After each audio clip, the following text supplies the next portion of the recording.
എന്നോടൊന്നു ചിരിക്കൂ. ഇവിടെ വരാൻ പറ്റിയത് തന്നെ ഭാഗ്യമല്ലേ.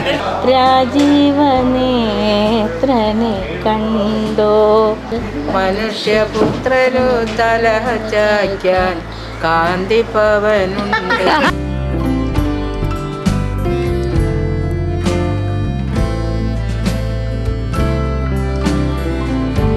എനിക്ക് പത്മശ്രീ ലഭിച്ചു, സത്യമാണ്.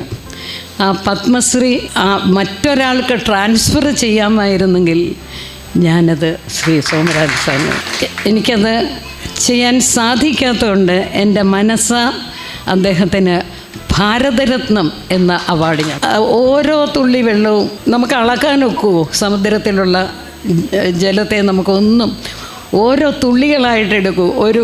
ഒരു ബക്കറ്റിൽ തന്നെ എത്രയോ തുള്ളികളാണ് ഉള്ളത്.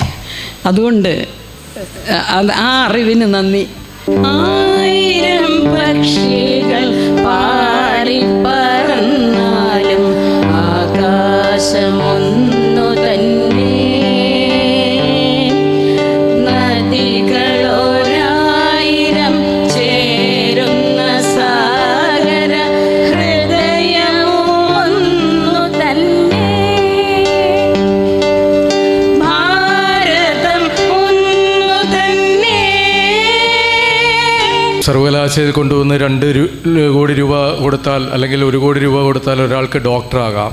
പൈസ കൊടുത്താൽ ഇന്ന് ഏത് എഞ്ചിനീയറിംഗ് കോളേജിലും അഡ്മിഷൻ കിട്ടും. എഞ്ചിനീയർ ആവാം, CA കാരനാവാം. പക്ഷേ ഞാൻ ആലോചിക്കുകയാണ്, 2 കോടിയല്ല, സർവ്വസ്വത്തും വിറ്റ് കൊടുത്താലും സംഗീതത്തിൽ അറിവ് അല്ലെങ്കിൽ ഒന്ന് പാടാൻ കഴിയുകയാണെങ്കിൽ അതിനേക്കാൾ വലിയ പുണ്യം എന്താണ്? ഏത് യൂണിവേഴ്സിറ്റി വിചാരിച്ചാലും ആരൊക്കെ ശ്രമിച്ചാലും നമ്മൾ എത്രത്തോളം പരിശ്രമിച്ചാലും ഇൻബോൺ ടാലൻറ്റ് ഒരു 70% ഇൻബോൺ ടാലൻ്റ് ഇല്ലാതെ ഒരാൾക്ക് സംഗീതജ്ഞയാവാൻ കഴിയുകയില്ല.